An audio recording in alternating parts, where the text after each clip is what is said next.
여러분 우리 반갑고요. 화면을 잘 보시면서 제가 정성껏 준비한 PPT를 잘 보시기를 바랍니다.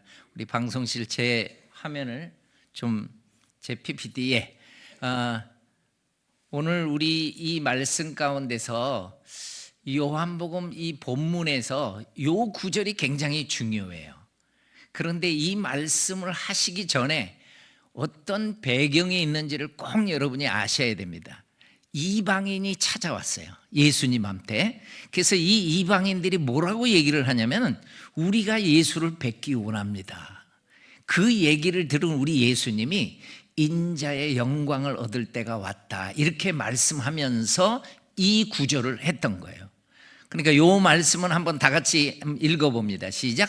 한 알의 밀이 땅에 떨어져 죽지 아니하면 한 알 그대로 있고 죽으면 많은 열매를 맺느니라. 이 말씀은 주님의 십자가를 주님이 예견하신 거예요. 이 십자가에 주님이 못 박혀 돌아가시면서 모든 열방들이, 모든 민족들이 구원을 받는다는 것을 말씀해 주시는 거예요. 여러분, 주님이 부활하시고 모든 민족으로 가라는 위임 명령을 줍니다. 이 위임 명령이라는 건 뭐냐면은 이것은 꼭 좀 해달라는 주님의 유언과 같은 거예요. 그게 모든 민족을 제자로 삼아라, 그러려면 가서 세례 주고 가르쳐 지키게 하라, 이게 주님의 위임 명령이었어요. 그런데 여러분 보십시오. 모든 민족, 이 민족의 뜻은 뭐냐면 종족이라는 뜻이에요. 제가 어린이들이 있어서 영어로 얘기 안 하겠습니다. 부족, 종족을 얘기하는 거예요. 여러분, 여기 제가 사역했던 아프리카입니다. 근데 아프리카를 한번 자세히 봤더니 서구 열강들이 차로 건너와서 이렇게 여기까지는 우리 땅, 여기까지는 우리 땅. 그러나 제가 아프리카 갔더니 그게 아니에요. 제가 있던 데는 작은 나라였는데 여러분, 혹시 아프리카 애들 가운데 동양애가 혹시 보입니까? 보여야 됩니다. 얘가 우리 딸이에요. 그러니까 보여야 돼요. 저는 뿌리의 나라에서 알렉시스 헤일리가 뿌리라는 소설을 썼거든요. 그 소설에 쿤타킨테가 잡혀간 나라가 바로 제가 사역했던 아프리카 감비아입니다. 이렇게 예배당도 짓고 막 이렇게 예수의 발라팔레서 톤톨리에, 여러분보다 오늘 찬양을 들었더니 정말 힘차게 했는데 아프리카 사람들 정말 찬양 잘해요. 박수도 이렇게 치는 사람은 한 사람도 못 봤어요. 제가 한번 박수 쳐볼까요? 예수의 발라팔레서 톤톨리 이렇게 쳐요.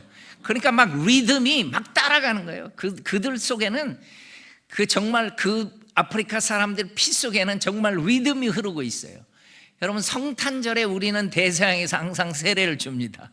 어떤 분이 막 질문을 하더라고요. 12월 25일 날 추운데 어떻게 세례 줍니까? 그래서 제가 있던 나라는 기후가 딱 두 가지뿐이 없어요. 하나는 덥다, 하나는 더 덥다 뿐이 없어요. 그러니까 성탄절도 그냥 아주 잘 세례를 줄 수 있습니다. 여러분, 제가 있던 나라는 정말 작은 나라예요. 그런데 이 나라에 종족만 해도 여러 종족이 있는 거예요. 그러니까 예수님이 말씀하신 것은 모든 종족으로 가서 이 십자가와 부활의 도를 전하라고 했던 거예요. 여러분, 우리 민족의 타임라인에 주님이 십자가를 지셨을 때가 어느 시대인가 여러분이 한번 마음속으로 답을 정해보세요. 조선시대에 주님이 십자가를 지셨나? 그 전에 고려시대 때 주님이 십자가를 지셨나? 아니면 삼국시대 때 주님이 십자가를 지셨나? 마음의 답을 한번 찾아 놓으십시오. 제가 지금 답을 알려드리겠습니다. 주님이 십자가에 못 박혀 돌아가실 때 우리 민족은 삼국시대였어요. 그런데 삼국시대 때 불교 유교가 우리나라에 먼저 와버린 거예요. 십자가에 복음이 온 게 아니라 불교 유교가 먼저 와버린 거예요. 그러더니 고려시대 때는 숭불정책 쓰고 조선시대 때는 숭유정책 쓰고 반만 년 동안 무속신앙으로 살아가는데 너무너무 감사한 것은 조선시대 말에 선교사님이 우리나라에 오기 시작했던 거예요. 여러분, 제 오늘 말씀을 들을 때 언더우드나 아펜젤라나 존 헤론이나 스크랜턴 선교사님이 본격적으로 온 연도는 조선시대 때 1885년입니다. 지금 옆 사람한테 나 1885년 외웠다고 지금 얘기해 보세요. 그리고 진짜 외워야 돼요. 안 외워놓고 외웠다고 하면 안 돼요. 제가 이제 시킬 겁니다. 특별히 어린아이들을 제가 잘 시켜요. 저기 야야 너 지금 1885년 외웠지? 내가 이따 너 시킨다고. 네가 맞히면은 담임 목사님이 10,000원을 너한테 줄 거야. 근데 잘 맞춰. 네가 틀릴 거라마. 자, 여러분 1885년 외웠죠? 제가 못 외웠을까 봐 보여줍니다. 언더우드 아펜젤러 선교사님이 왔던 제물포항에 기념탑이 있어요. 근데 이 기념탑에 입구에 1885가 있습니다. 이분들이 이 연도에 왔다는 거예요. 그러니까 여러분들이 1885라고 얘기하든지 1885라고 얘기하든지 외워져야 돼요. 우리 저 꼬마가 이제 답을 맞힐 겁니다. 이따가. 자, 보세요. 한국 선교의 뿌리는 중국 산동반도 옌타이에서 시작합니다.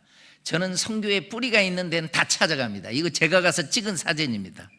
왜 갔느냐? 이 항구가 1861년에 문이 열렸는데 17개 나라가 영사관을 짓고 있었고 교회도 있었고, 그런데 우리나라가 문을 굳게 닫아놓고 있을 때 저 옌타이에서 우리 민족의 이야기를 듣더니 저 선교사님이 로버트 토마스라는 선교사님이 우리나라에 작은 목선을 타고 와요. 배를 타고. 그래서 1865년에 왔던 것입니다. 우리 꼬마야 일어나 봐. 일어나. 정말 네가 10,000원을 받을 수 있는지 내가 볼게. 토마스 선교사님은 언더우드 선교사님, 아까 외웠던 그 연도에 외웠던 선교사님보다 몇 년 일찍 오니? 이게 어렵다는 거야. 그래서 쉽게 10,000원이 안 들어와. 너 오빠 일어나 봐. 몇 년 일찍 오니? 20년. 오, 제 맞췄습니다. 예. 차 목사님, 당장 빨리 10,000원 줘요. 우리 이거 진짜 준다. 우리는. 난 차 목사님하고 지금 약속한 거 없어요. 그냥 주라고 그랬더니 주시는 거예요. 담임 목사님이 이 정도는 되셔야지. 고맙습니다.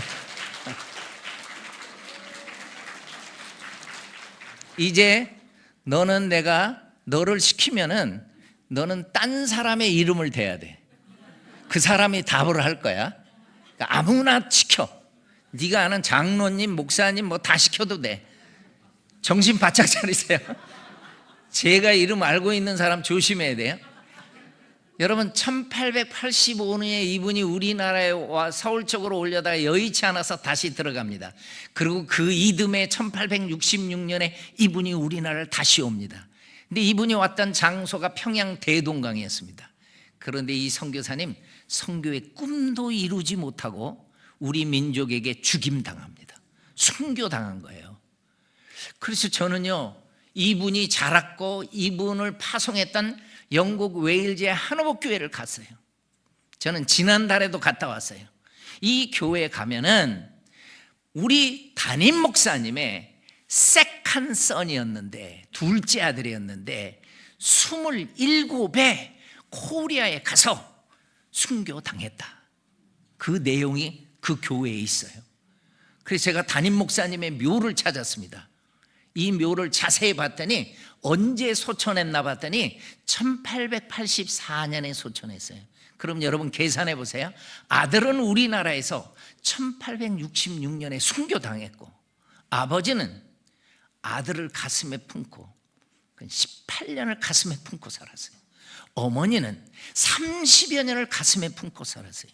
그러니까 이 교회 성도들이 눈물로 기도해 주는 게 뭐냐면은 우리 목사님의 둘째 아들을 죽인 그 코리아라는 민족이 꼭 문이 열려서 선교사님들이 자유롭게 가서 복음을 전해가지고 그 민족도 예수님을 믿는 민족 되기를 원한다고 간절히 기도한단 말이에요. 이 기도의 응답을 우리가 받는 거예요. 중국 땅에 왔던 존 로스라는 선교사님은 바다로 안 오고 육로로 와요, 저분이. 그래서 어디까지 올 수 있느냐? 고려문까지. 우리나라 사람이 장사하러 가는 곳까지 가가지고 복음을 전해서 그 사람들에게 세례를 주고, 이분이 생각한 게 뭐냐면은 내가 성경을 번역해 놓으면은 문이 열린 다음에 선교사님들이 선교를 잘할 수 있겠다 해가지고 이분이 우리말을 공부합니다. 존 로스 선교사님이. 이분이 배웠던 한 페이지예요. 기역, 니은, 디귿, 리을. 여러분들은 그냥 보면은 읽을 수 있는데 선교사님은 그 밑에다가 영어로 다 써놨더라고요. 기역, 니은 이렇게 열심히 배웠어요.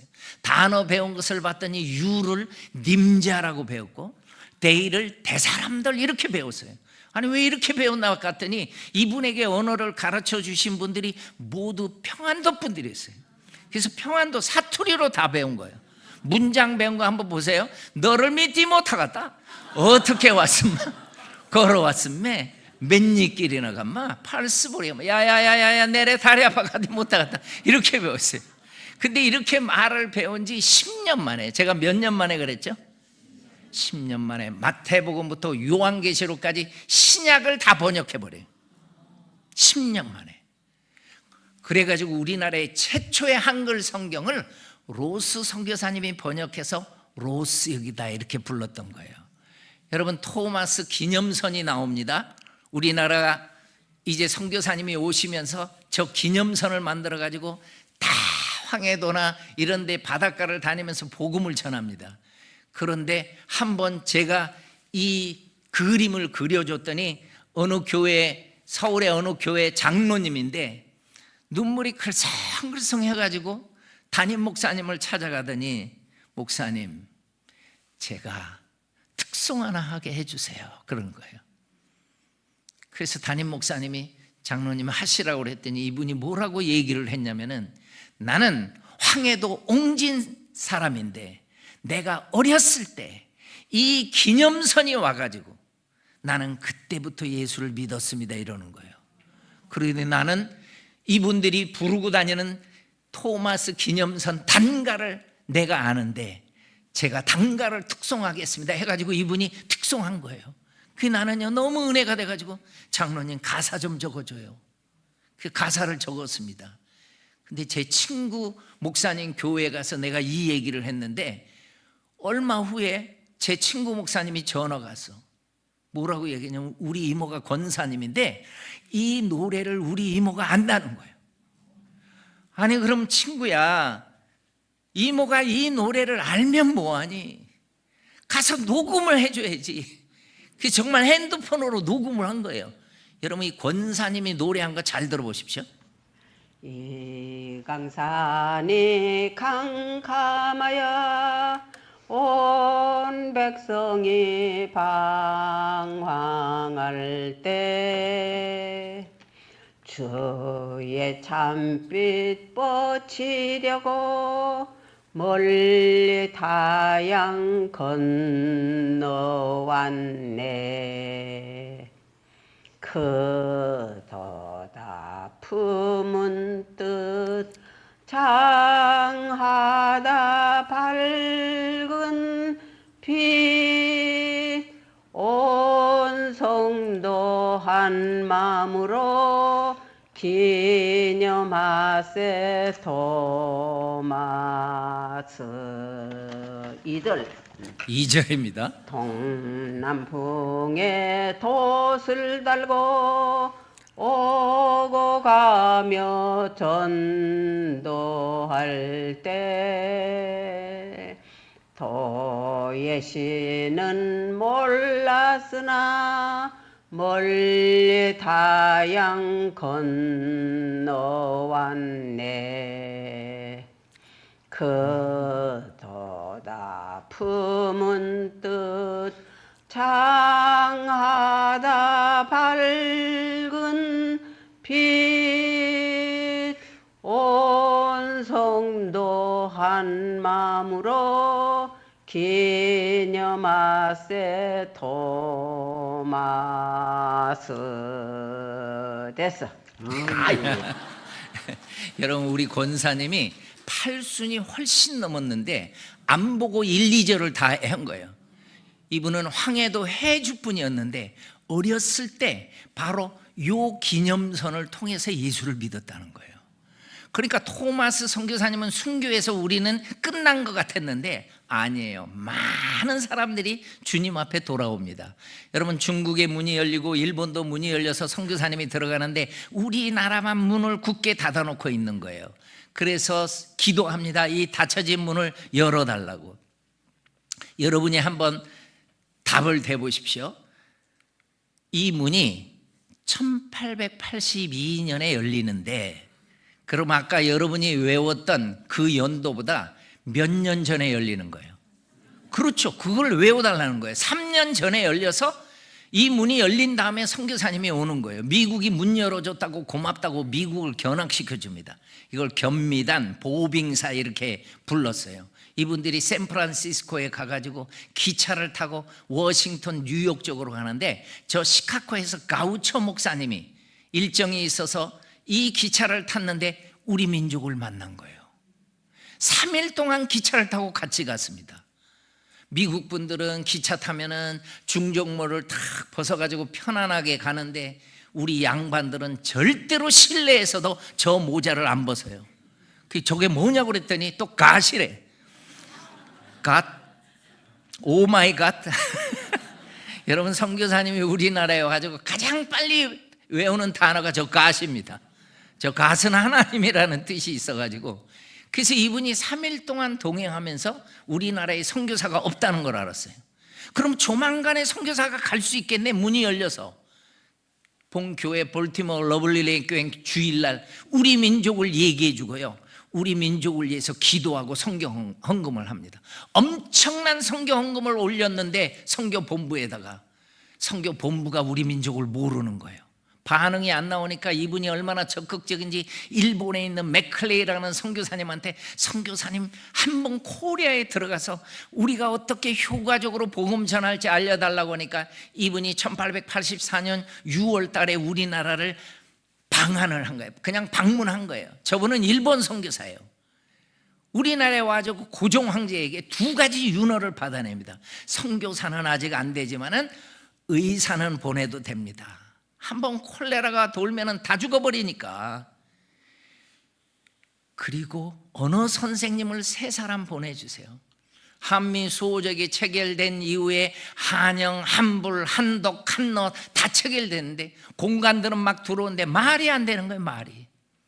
그래서 언어 선생님을 3사람 보내달라고 그랬어요. 이 정보를 듣고 찾아오는 분들이 다 선교사님들이에요. 여러분 한번 보십시오. 인사동에 가면, 서울 인사동에 가면 가우처 기념예배당이 있습니다. 그만큼 우리 민족을 선교했다는 거예요. 여러분, 여긴 가우처 메모리얼 채플입니다. 여기는 일본입니다. 제가 일본에 가서 찍은 거예요. 그러니까 이분은요, 일본, 중국, 인도, 우리나라 정말 많은 선교를 했던 거예요. 그 일본에 갔더니 맥컬레이 선교사님 그리고 가우처 목사님의 기념비까지 다 있더라고요. 여러분, 이분은 선교 지향적인 목회를 했던 거예요. 그러니까 우리나라 사람들이 이 교회를 지금도 찾아가는 거예요. 왜? 고마우니까. 우리 민족이 예수님을 몰랐을 때 그렇게 기도해주고 헌금해주고 선교사를 파송했으니까 이 교회가 고마운 거예요. 여러분, 인천에 드디어 1885년에 아펜젤러 언더우드 선교사님이 오십니다. 1885 여러분 외웠죠? 여기다가 한번 140을 한번 더 해보세요. 몇 년도입니까? 금년도입니다. 2025 금년도예요. 그래서 금년도에 140주년 행사를 많이 하는 거예요. 언더우드 선교사님은 교회를 못하게 하니까 저렇게 유치원부터 고아원을 합니다. 고아원. 그 고아원생들이 크면서 경신, 정신 이런 학교가 됩니다. 아펜젤라 선교사님은 배제를 합니다. 메리 스크랜턴 선교사님은 이화를 합니다. 그 이화 학생들이 커가지고 지금의 이화 여대까지 연결되는 거예요. 다 선교사님이 해놓은 일들입니다. 존 헤론이라는 의사가 찾아왔습니다. 이분도 1885년에 찾아왔어요. 이분은 테네시 종합의과대학에서 개교일로 가장 공부를 잘했던 수재였습니다. 그래서 우리나라에 와가지고 제중원 병원을 섬기면서 고종 황제의 주치의로서 사역을 감당합니다. 근데 이분이 안타깝게 많은 전염병을 예방하고 치료하시다가 본인이 감염되고 말았어요. 그래서 이분이 우리나라에 오신 지 5년 만에 목숨을 잃어요. 그러니까 선교사님들이 고종 황제에게 찾아가서 이분을 묻을 수 있는 땅을 달라고 하니까 고종 황제가 안타까움을 표현하면서 성에서 10리 떨어진 지금 한강에 양화진이라는 땅을 준 거예요. 그래서 첫 번째로 존 헤론이 양화진에 묻히기 시작하고 윌리엄 제임스 홀이 두 번째로 묻히고 많은 선교사님들이 양화진에 잠들어 있는 것입니다. 저는 존 헤론이 목숨을 잃으니까 올리버 에비슨이라는 분이 우리나라의 제중원을 섬깁니다. 이분은 토론토 의대의 교수였고 정말 실력 있는 분이었는데 한국에 와봤더니 수술할 수 있는 시설이 없는 거예요, 병원이. 그러니까 이 많은 사람을 좀 살릴 수 있는 큰 병원을 하나만 지어달라는 정보를 줬을 때 참 감사하게도 세브란스라는 분이 엄청난 기금을 도와줘요. 그래가지고 여러분 서울역 앞에 저 남산이 보이는 저게 명동 성당이고요, 그 앞에 있는 모든 건물이 세브란스 병원입니다. 엄청난 금액을 주신 거예요. 그러니까 이 올리버 에비슨이라는 선교사님은 정말 잘한 게 뭐냐면은 여기에서 우리나라 젊은이들을 의사로 길러내기 시작했던 거예요. 그래서 혹독하게 외과 훈련을 시켜가지고요 1908년에 7명의 의사를 길러냅니다. 그런데 이분들이 졸업을 하면은 어떤 역사가 있느냐, 과거에는 맹장 걸리면 죽었어요. 방법이 없었어요. 그런데 이분들이 세브란스 의대를 졸업하고 나서는 맹장 걸린 사람을 수술해서 살려냅니다. 그게 다 선교사님이 우리 민족에 줬던 은혜입니다. 여러분, 메리 스크런트는 이화 여대까지 연결되고 저 정신을 시작했던 엘러즈 선교사님은 대학교를 김필래 이런 분이나 우리도 대학을 세우자 해가지고 세운 게 서울여대가 바로 그래서 연결됩니다. 그리고 배재화고 경신 언더우드가 아펜젤러 선교사님은 우리는 따로 대학을 세우지 말고 연합해서 세우자. 그래가지고 연희대학교가 세워집니다. 그 연희대학교가 세워졌는데 그 연희대학교하고 세브란스 의대하고 지금으로 60몇 년 전에 병합을 합니다. 그래서 연희의 연자를 따고 세브란스의 세자를 따면은 너 무슨 대니? 10,000원은 없다. 연세대, 연세대가 되는 거예요. 여러분, 연세대는 어디하고 어디가 합쳐졌어요? 연희전문대학교하고 세브란스 의대가 합쳐졌어요. 여러분, 나는 아마 여러분 가운데 연대를 나왔든지 자녀들이 거기를 다니든지 아무런 그 관계에 있는 사람이 많을 거예요. 제가 어디 가서 한번 물어봤더니 중학생이 하나 손들었어요. 너는 무슨 관계가 있냐 그랬더니 자기는 연세우유를 먹는데. 그래서 의미를 알고 먹으라 했어요. 여러분, 캐나다의 토론토에서 2시간 떨어진 작은 시골에 글렌비엘이라는 작은 마을의 교회가 있었습니다. 여기에서 한 주일학교 학생이 제임스 홀이라는 학생이 어렸을 때부터 나는 선교사가 되겠다 꿈을 가지고 자라났어요. 그런데 어떤 정보가 들려오냐면은 어떤 곳이든지 의사가 정말로 필요하다. 그래서 이분은 의대를 졸업해서 의사가 돼가지고 감사하게도 우리나라에 옵니다. 그래서 로제타 선교사님과 결혼을 해가지고요 평양에 또 개척하러 갑니다. 그때 여러분 이 사진을 보면은 갓난아이가 있어요. 갓난아이가 이 아이하고 같이 평양을 개척으로 간 겁니다. 그런데 평양에 가봤더니 집 없는 고아들이 많이 있는 거예요. 데려다가 학교를 시작합니다. 그래서 평양에 광성이라는 학교가 시작돼요. 근데 거기서 사역을 하는데 청일전쟁이 일어난 거예요, 평양에서. 그래서 급히 부인과 아들을 서울 쪽에 내려놓고 혼자 올라가요. 정말 많은 환자들을 치료합니다. 근데 이분이 건강한 분이었는데 너무 무리를 하신 거예요. 그래가지고 이분도 감염되어 가지고 서울까지 겨우 왔습니다마는 부인의 품에서 목숨을 잃은 거예요. 그래서 양화진에 두 번째로 묻히는 거예요. 그래서 지금 여러분들이 분묘로 크게 보이는 이 묘가 윌리엄 제임스 홀 묘고 그 옆에 묘가 존 헤론 선교사님의 묘예요. 양화진에 두 번째로 잠든 것입니다. 그리고 로제타 선교사님은 1살 된 아들을 데리고 미국에 건너갔는데 당시에 건너갈 때 임신 7개월 때 건너가요. 그 미국에서 딸을 낳습니다. 그 딸을 낳는데요, 윌리엄 제임스 홀의 가족입니다.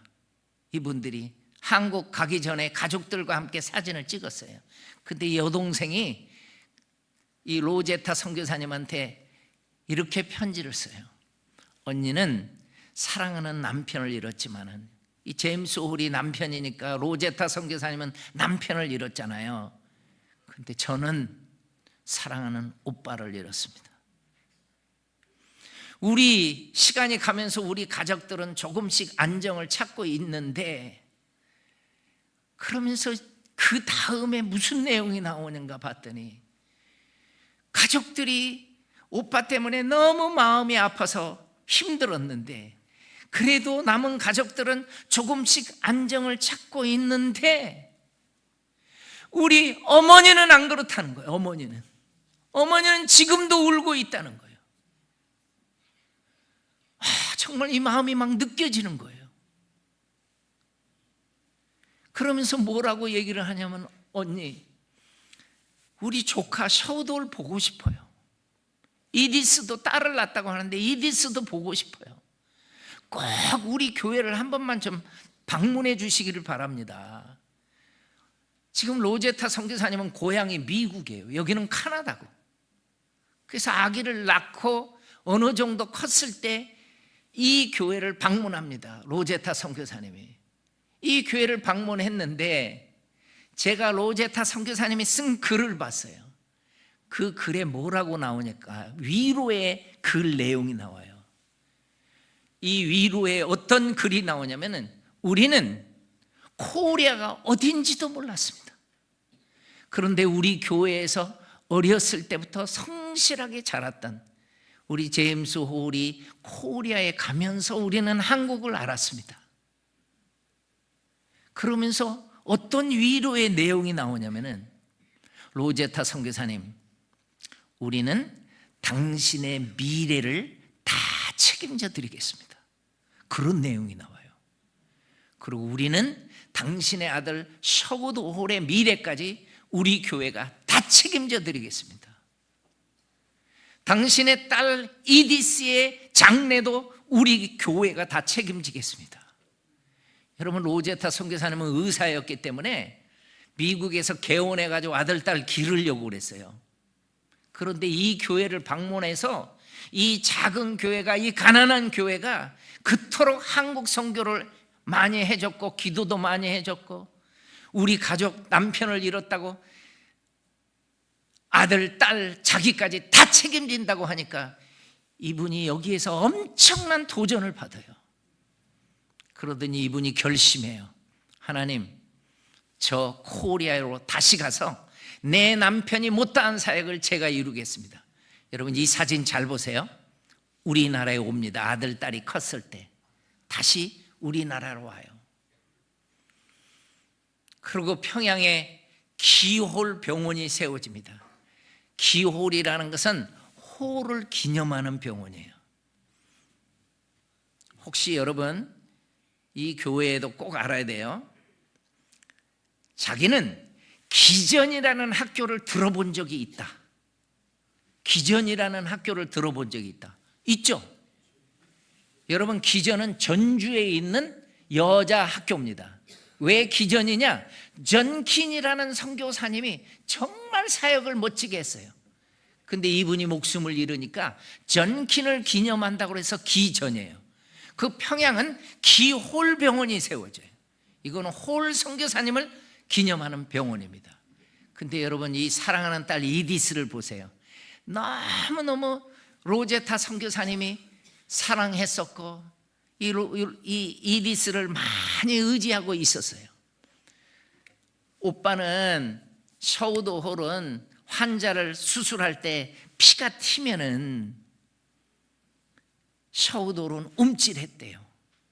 그런데 이 딸 이디스는 의자를 가지고 와가지고 엄마의 얼굴에 묻은 피를 다 딸에다 닦아줬대요. 그래서 로제타 선교사님은 우리 딸을 의사로 만들고 싶다 그런 생각을 했었대요. 그런데 이 딸이 평양에서 풍토병을 이겨내지 못하는 거예요. 그리고 너무너무 안타깝게 남편 옆에 묻어야만 했던 거예요. 그러니까 로제타 선교사님이 정말 일기를 써 내려가는데 저는 이 일기를 보다가 이거는 일기가 아니네. 왜? 때로는 일기가 아니에요. 때로는 독백이 들어가 있어요. 이디스야 딸 이름을 거기다 쓰면서 엄마는 이 상처를 이겨낼 수 없을 것 같아. 바보 같은 이 엄마. 그럼 막 독백을 써놓은 거예요. 여러분 최근에 CGN TV에서 로제타 선교사님의 삶을 방영했는데 이 일기 부분만 제가 편집을 해서 보여드립니다. 여러분 잘 보십시오. 선교를 준비하면서 만난 남편 제임스 홀. 그는 신실하고 헌신적인 하나님의 자녀로 열심을 다한 선교사였습니다. 1892년 서울에서 결혼을 한 후 제임스는 곧바로 평양 선교 책임자가 되어 의료 선교를 펼칩니다. 그때 첫 아이 셔우드는 6개월 갓난쟁이였죠. His father was involved with pioneer mission work, medical mission work, and the Sino-Japanese War took place during his lifetime, and he developed typhus after going up to Pyongyang and assisting the wounded up there, and he contracted typhus fever and came back to. 청일 전쟁의 분수령이었던 평양 전투. 제임스 홀은 자신의 몸을 돌볼 틈도 없이 부상당한 환자들을 치료하며 복음을 전했습니다. 그의 마지막 죽음의 순간도 로제타의 일기 속에 남아 있습니다. 남편의 눈은 슬픈 듯 나를 바라보았고 띄엄띄엄 사랑한다고 말해주었다. 마지막으로 애써 나에게 하려던 말은 내가 평양에 간 것을 원망하지 말라는 것이었다. 제임스는 말했다. 나는 주님을 위해 기꺼이 평양에 갔고 그분께서 그 뜻을 다 헤아려 주실 거라고. 혹시 울음소리가 들릴까 싶어 안간힘을 쓰며 울음을 참아야 했다. 그러나 아무리 애를 써도 베개는 눈물로 젖었고 한 번도 하지 않았던 애원의 기도가 터져나왔다. 사랑하는 남편을 데려가지 말라고.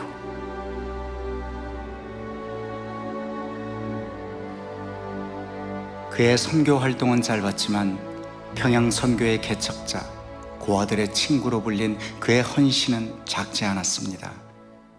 하나님을 향한 원망마저 허락하지 않은 그런 남편이 로제타의 곁을 떠났습니다. 눈물로 얼룩졌던 당시 일기장. 그러나 그 눈물이 마르지 않았습니다. 남편 죽음 후에 얻은 딸 이디스. 로제타에게 큰 위로가 되었던 딸마저 그의 곁에 오래 머물지 않았습니다. 겨우 5살. 풍토병으로 죽기 직전까지 엄마는 고열에 시달리는 딸의 상태를 일기에 기록했습니다. 체온 41도, 숨이 가쁘고 힘들어했다. 잠시 후 호흡의 간격이 점점 길어졌다. 눈을 크게 뜨고 엄마를 바라본 채 작은 영혼이 서서히 떠나갔다. 그렇게 그 아이는 세상에 보내주신 그분에게로 다시 돌아간다.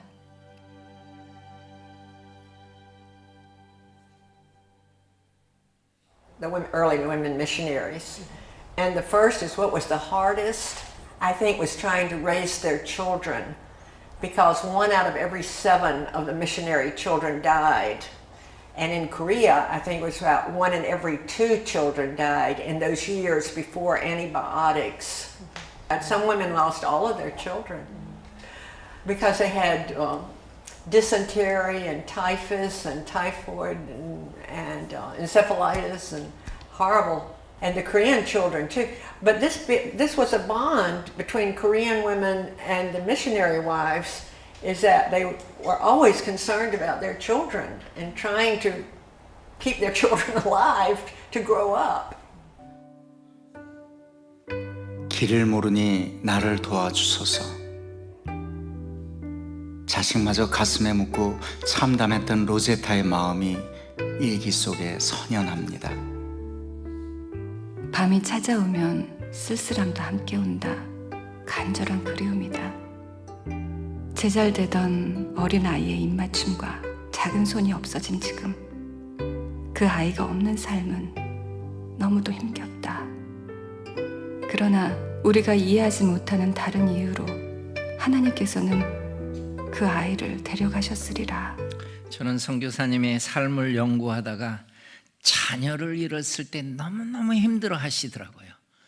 여러분, 로제타 선교사님은 남편을 잃고 딸을 보내고 셔우도를 한 아들만 데리고 이렇게 기도해요. 하나님, 나와 셔우도울은 끝까지 이 민족을 섬기게 해주세요. 그래서 하나님은 이 기도를 들어주셔요. 남편이 돌아가시면서 기올병원이 생기고 딸이 죽으니까 평양에다가 아동병원을 세워요. 여러분, 이 로제타 선교사님은 서울 2대 부속병원도 시작한 분입니다. 그래서 여러분 2대 부속병원을 한번 가보세요. 그러면은 로제타 기념관이 있어요. 특별히 인천에도 있습니다. 기독병원 간호대학을 가보면은 기독병원에 인천에도 로제타 기념관이 있어요. 그만큼 로제타 선교사님이 하신 일이 많은 거예요. 여성을 위해서 의료 전문 대학을 세웁니다. 이 대학을 고려대 의대가 인수인계하더라고요. 여러분, 이분은 특수교육을 시작합니다. 특별히 맹인을 위해서 점자도 만들어 주시고요. 정말 많은 일을 합니다. 소외된 계층을 한평생 동안 섬겨요. 정말 나이 많을 때까지 우리 민족을 섬기고, 사랑하는 딸, 사랑하는 남편이 있는 그곳에 이분도 잠이 듭니다. 같이 묻힙니다. 여러분, 셔우도를 보세요. 멋진 선교사님이 됩니다. 저분은요, 우리나라의 2대 선교사가 됩니다. 서울에서 태어나서 평양에서 자라고 한국 상황을 잘 압니다. 이 사진은 셔우도울이 어렸을 때, 이디스가 어렸을 때 미국에서 찍은 거예요. 여러분, 로제타 선교사님이 저 소녀 때부터, 결혼하기 전에, 지금 남편이 옆에 있는데 결혼하기 전부터 이분하고 같이 병원에서 사역을 했어요. 그래서 김점동이라는 그 이름을 가지고 있었는데, 이 소녀가, 여러분, 로제타 선교사님이 당시에 언청이, 여기 영양실조로 여기가 갈라져 나오는 아이들이 많았습니다. 한국에도. 그거를 수술하는 것을 보고 정말 감동을 받아요. 그리고 화상으로 손이 붙어 있는 그 아이를 손을 떼가지고 자기의 이 엉덩이의 살을 떼서 피부 이식을 하는 것을 보고요, 저 김점동 저분이 하나님 앞에 기도해요. 하나님, 나 의사 되고 싶어요. 그래서 저분을 의사시키려고, 소원을 이루려고 저 박유산 씨하고 결혼시켜서 미국에 와서 아주 좋은 대학을 공부를 시킵니다. 그래서 우리나라의 최초의 여성 의사고 박사가 되는 분이 요 박에스더라는 분입니다. 남편의 성을 따라서. 그래서 한국에서는 박에스더로 많이 알려집니다. 근데 여러분, 셔우도울의 여러분들의 아까 사진에서 엄마가 너무 바쁘니까 이 이모가 자기를 잘 돌봐줬거든요. 그런데 이 이모가 우리나라에서 10년 사역을 하다가 폐결핵으로 목숨을 잃은 거예요. 그래서 샤우도홀이 10대 때 이렇게 기도해요.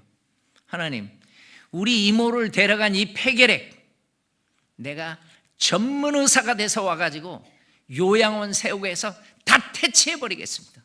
이 10대 때 결심을 해요. 나는 이분들의 선교사님들의 글을 봤더니 우리나라에 5명 중에 하나는요 폐결핵으로 죽어. 우리 민족의 국민병이었더라고요. 걸리면 죽는 거예요. 영양실조로 먹을 게 없고 하니까. 그러니까 이분이 전문 의사가 돼서 황해도 해주에다가 요양원을 세워요. 그리고 너무 치료비가 비싸니까 이분이 시작한 게 크리스마스 시일이에요. 이게요 다 선교사님들의 열매입니다. 한국의 근대사는요 정말 선교사님들이 많이 이루어 놓습니다. 여러분, 이분은 은퇴해서 자기 삶을 다 드리고 캐나다 밴쿠버에서 은퇴해서 쉬고 있는데 김동열이라는 유학생이 이분이 쓴 자서전을 번역해요, 한글로. 이 자서전을 누가 봤냐면 결핵협회 원장님이 본 거예요. 우리 결핵협회가 이렇게 세워지네? 크리스마스 시일은 이렇게 시작되는 거네? 이분이 너무 은혜가 되니까 이분들이 살아계시면 나이가 몇 살일까 계산을 해봤더니 8순이 훨씬 넘은 거예요. 돌아가셨겠다. 그래도 너무 은혜가 되니까 수소문을 끝까지 해보는데 이분들이 8순이 훨씬 넘었는데 건강하게 살아계셨던 거예요. 그래서 1984년에 우리나라로 초대합니다. 그래서 이분이 와요. 우리 아버지가 세운 광성고등학교, 이건 평양에 세워진 광성고등학교의 사진이에요. 너무 잘 세워졌잖아요. 여러분이 평양에는 광성고등학교만 있었던 것이 아니라 이북 땅에는 많은 학교가 6.25로 인해서 공산 치하에 들어가니까 38선이 거져버리니까 못 가잖아요. 그러니까 이 학교 출신들이 내려와서 학교를 세워. 그런 학교들이 숭실, 숭이, 오산 이런 학교들이요, 보성여고 이런 학교들이 다 이북 땅에 있었던 학교입니다. 대전에 가면 호수돈 이런 것도 다 이북 땅에 있었대요. 거기 졸업생들이 다 세운 거예요. 이 광성학교 졸업생들도 피난 와가지고 우리가 서울에다 세우자 해가지고 서울에 세웁니다. 그래서 서강대 옆에 가면 광성학교가 있어요. 이 학교 안에 뭐가 있는지 아십니까?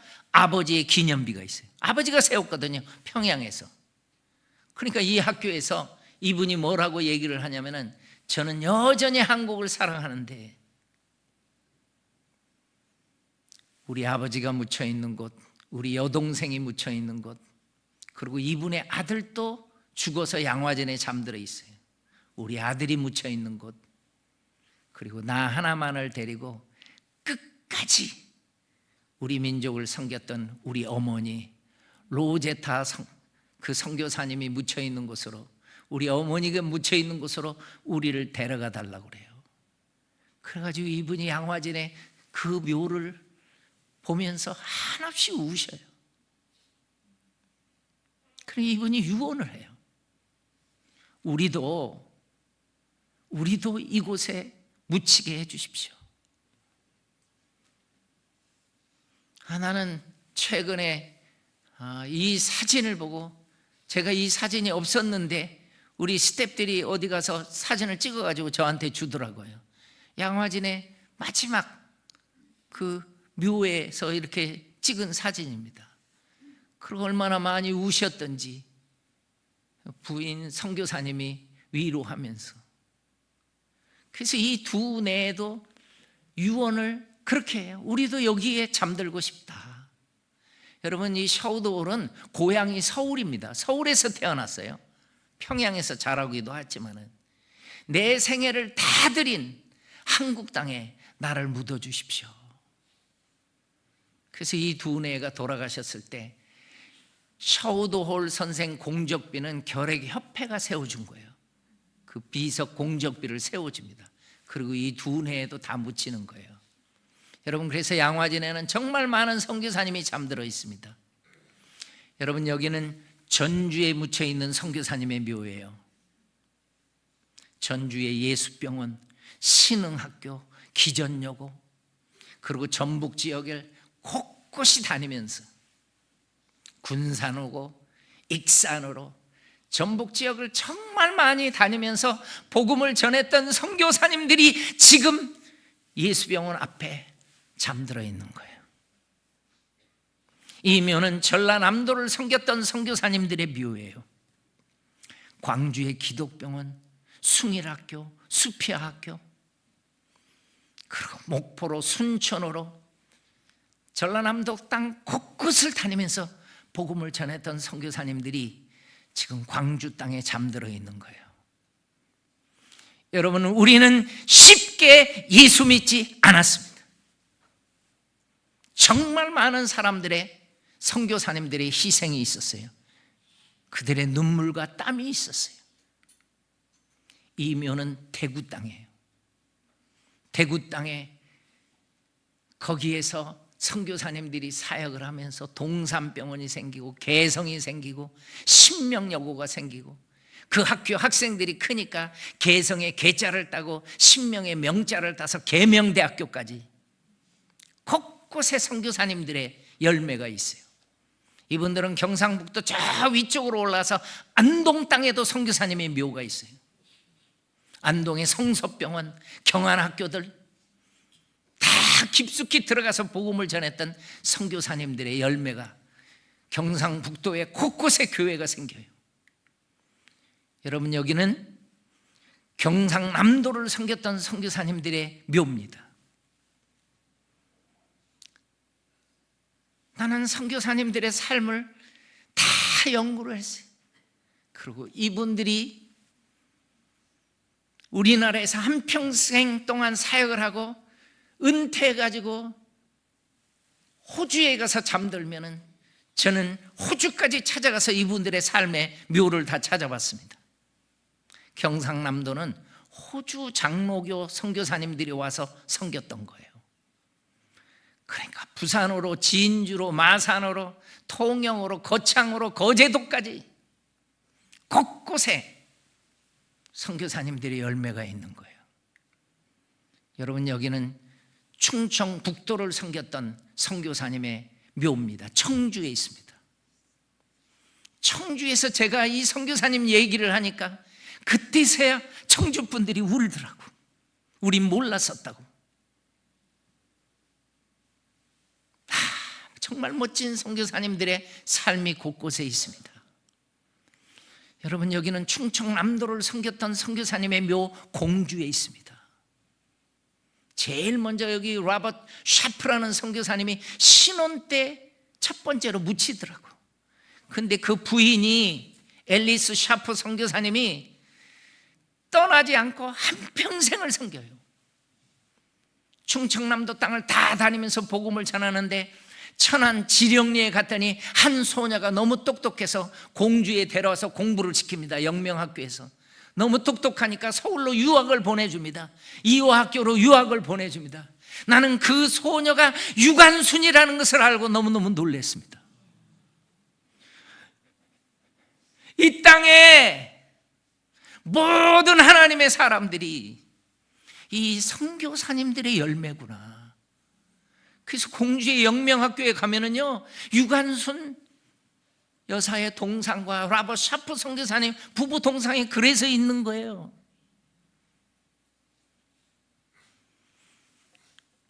우리 담임 목사님의 이름을 여러분들이 한번 크게 대보세요. 나는 차 목사님한테 이 시간에 공개적으로 하나 부탁을 드립니다. 여러분들 이 장소에 다 가봐야 돼. 다 가봐야 돼. 내가 차 목사님한테 약속을 할게. 나한테 사례비 안 줘도 돼. 내가 기쁨으로 여러분들을 다 안내해 줄게. 다 가봐야 돼. 그래야지 우리 마음이, 이게 우리가 어떻게 예수 믿은지를 알지. 모르고 산다고요, 한국 분들이. 나는 많은 분들을 안내해 줍니다. 그럴 때마다 하나님이 주시는 눈물이 있어요. 나나 듣는 사람이나 하나님이 동일하게 주셔야 눈물을.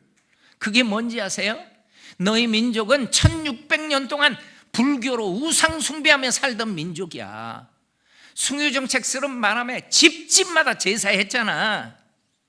너희 민족은 반만 년 동안 역사를 자랑하지만 푸닥거리하고 점쟁이 찾아다니고 그렇게 살았잖아. 너희 민족이 흑암에 사는 민족, 그늘에 앉은 민족, 사망의 땅에 살고 있던 너희 민족에게 내가 140년 전부터 선교사님 보내줬잖아.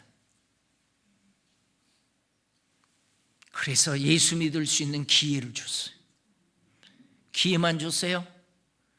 하나님의 통치를 받아가지고 얼마나 많은 간증을 갖고 살아가는지 몰라요. 우리 민족이 정말 감사해. 예수 믿은 것이 그렇게 고마울 수가 없는 거예요. 왜? 선교사님들이 우리 민족을 위해서 땀과 눈물과 피를 흘려줬으니까 그 열매로 100년 만에 여의도 광장에서 선교대회 하잖아요. 저분들이 어떻게 예수 믿겠어요? 막 제주도에서도 오고 막 저 섬에서 산골에서 다 전국에서 왔는데 다 선교사님들이 교회 세우고 엄청난 역사를 이루어줬잖아요. 여러분, 그래서 부탁합니다. 여러분, 여러분의 삶을 세계를 품고 사시기를 바라요. 세계를 품지 않으면은요, 또 다른 민족은 또 죽어요.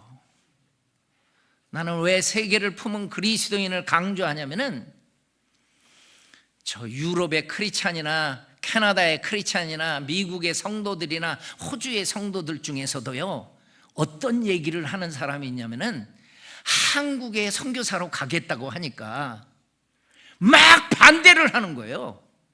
하나님의 그림 속에서는 이 사람이 한국을 가면은 엄청난 역사를 이루고 엄청난 생명이 일어날 텐데 우리나라도 할 일이 많은데 네가 왜 그런 나라에 가느냐는 거예요.